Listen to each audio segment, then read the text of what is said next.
Hi, it's Jen from Shabby Fabrics. It's the Christmas season, and so I'm excited to share with you one of the ornaments that I figured out how to make with some fabric.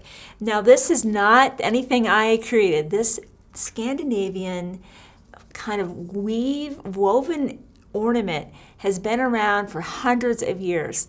And I thought, if they're making these out of paper, I know we can make it out of fabric. And I thought it'd be fun to have it double-sided so you had two different looks. Now, the other thing that you could do besides having Christmas ornament, you can make it slightly larger and have a tree topper. I know lots of people, when they downsize, kind of have a smaller Christmas tree, and most Christmas tree toppers are maybe a little bit overwhelming. So this way you can make your tree topper any size that you would want it to be. Now, beyond Christmas, let's say you're decorating for winter, you could be using maybe some beautiful blues, and this could be kind of representing snowflakes. So kind of think beyond Christmas. This could go well into winter and be beautiful there too. Let me jump right into this and show you how easy this is. We're going to be making the ornament together today in this size. The first thing that you will want to use is you'll need are two pieces of fabric that are 6.5 inches square each. You could, of course, use the same fabric, but I loved these two different fabrics, so I chose two different ones. And I have two pieces of Ultra Bond. This is Heat and Bond Ultra. I wanted the heaviest bond that I could get. The first thing that I did past that was I simply ironed a piece of the fusible webbing on the back side of each page. Let me take this away. The next thing you'll do is just fold that back, peel that paper away, and you'll see the shine representing just how much glue is on here. Now, what I've got in front of me is an applique pressing sheet, and that's really just to protect my workspace. I have found that if I get glue or anything on an applique pressing sheet, it'll just roll off there and not damage the applique pressing sheet, and it keeps my workspace clean. Now, you would place these right sides together, take that to your pressing mat, covering that with your applique pressing sheet, and go ahead and give a good iron. Now, I'll just save us some time. I did that ahead of time, of course, and then squared this up using my 6-inch ruler so that it's 6 inches square. Remember, we started with 6.5. Then you will cut those into 1/2-inch strips, which I've done ahead of time. You will get 12 1/2-inch strips. Let's move right into the assembly of how to make these amazing ornaments. Now, there's two sides. 6 pieces are used for this side, and 6 pieces are used for this side. So you'll just grab 6 aside for the first half, and the second half is made exactly the same way. So let's get going.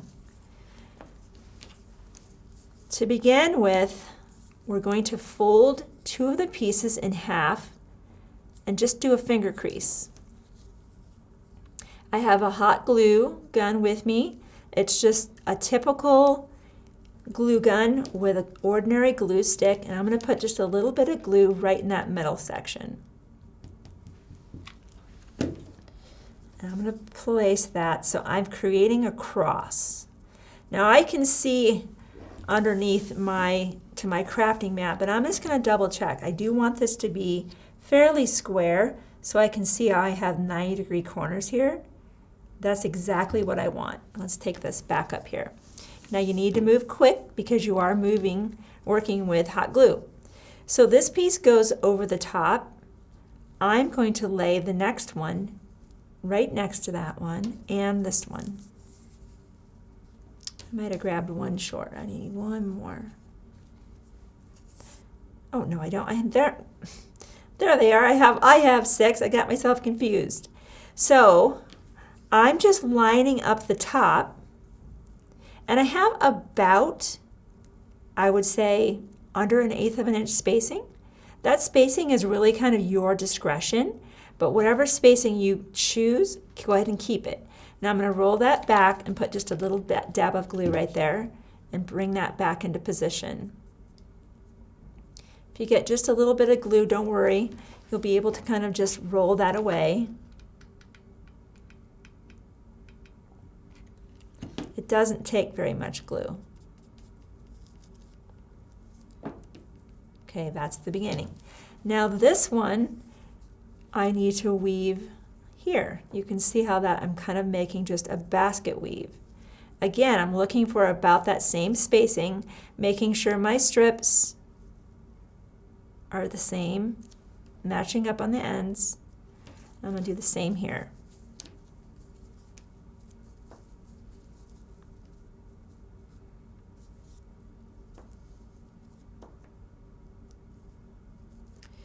So let's snug that up.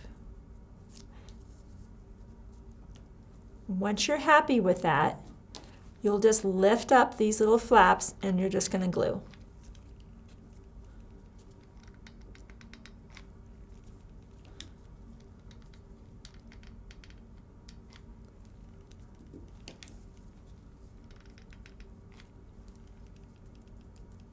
And here too.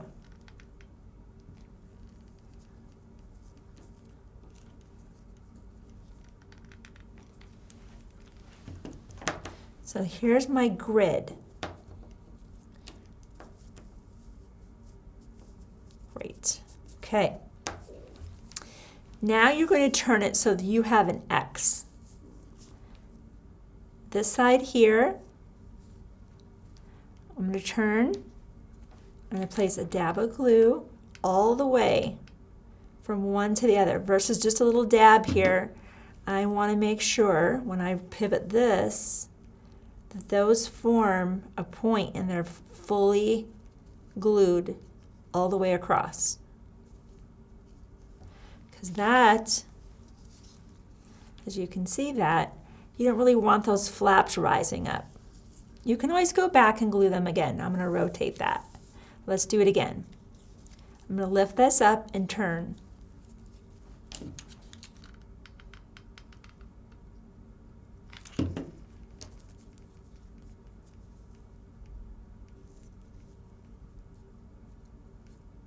If you get some glue, I just kind of pinch it off and roll it. It's not that hot.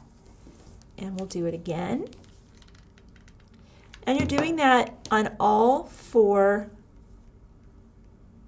I guess I would call them cardinal directions, your north, east, south, and west. And you repeat that with your other 6 strips, exactly the same, exactly the same.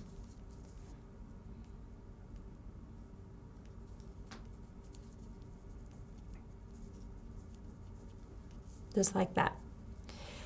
Now I want you to notice that when I made this ornament, I wanted this to alternate where the tips were a different color. I thought that was interesting. If you decide that you like that look, what you will do, in fact, I'm going to make the next set again and I'm going to replicate this ornament.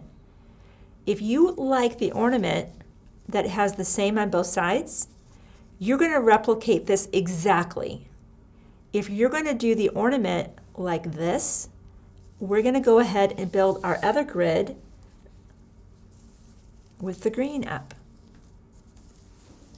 Exactly the same way. Establishing our center, just like we did, and building our weave, just like we did. When I come back, this half will be done, and we'll put our ornament together. So we're back. We are going to make this ornament here. So that's how, by making them opposite, now what we do is we will place this just like this. So I want you to see what I did. So if we place it like this, they're going to be stacked on top of that. But if we turn that and it fits in the gap, that's how we will create this. And notice how I'm going to tuck those little extensions underneath the loop.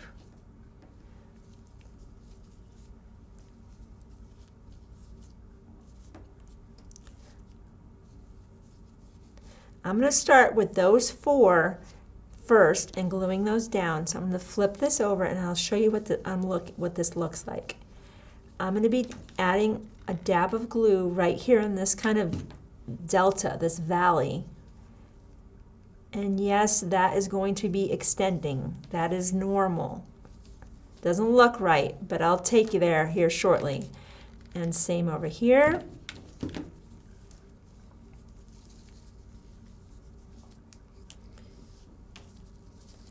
And opposite.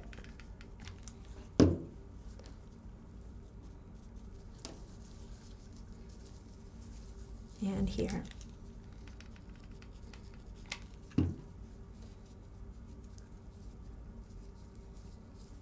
Okay. Now I'll go tuck under the rest of these. The other 4. Flipping this over so that I have a place to put my glue.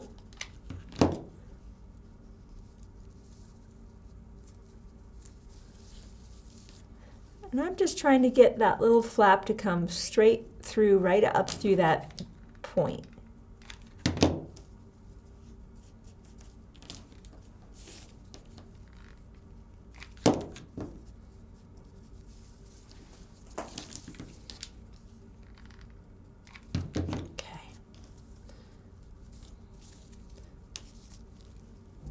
Boy, with the glue, you get the kind of strings, I guess I would call it. You want a nice sharp pair of scissors. These are my Kai scissors. This is a perfect mission for these scissors because I'm cutting through a lot of fabric and heat and bond. Now I will go with my scissors and I'm just mimicking the profile that I previously created, so that just cleans off that point all the way around. In fact, I'm just going to do rather than flipping it back and forth, do those 4. Now I'll flip that over.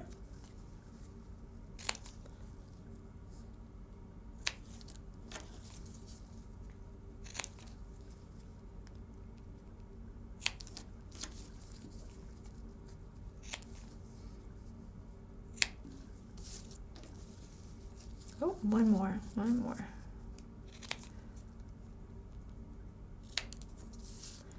So there is our ornament. The next thing I did, if you're going to maybe have a little tiny tree, what's beautiful about that is the top of the tree can fit right in here and you have a beautiful tree topper. And if you have any lights, the lights will show through those natural gaps that you created when you made the tree topper.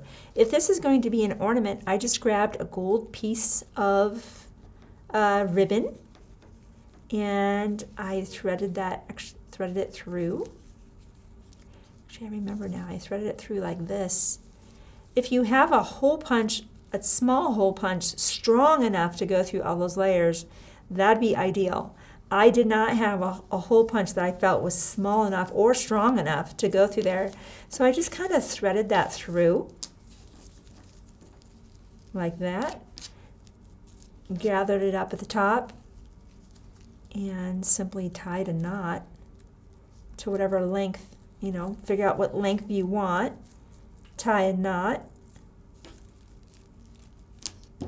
and trim it away, and you have a Christmas ornament.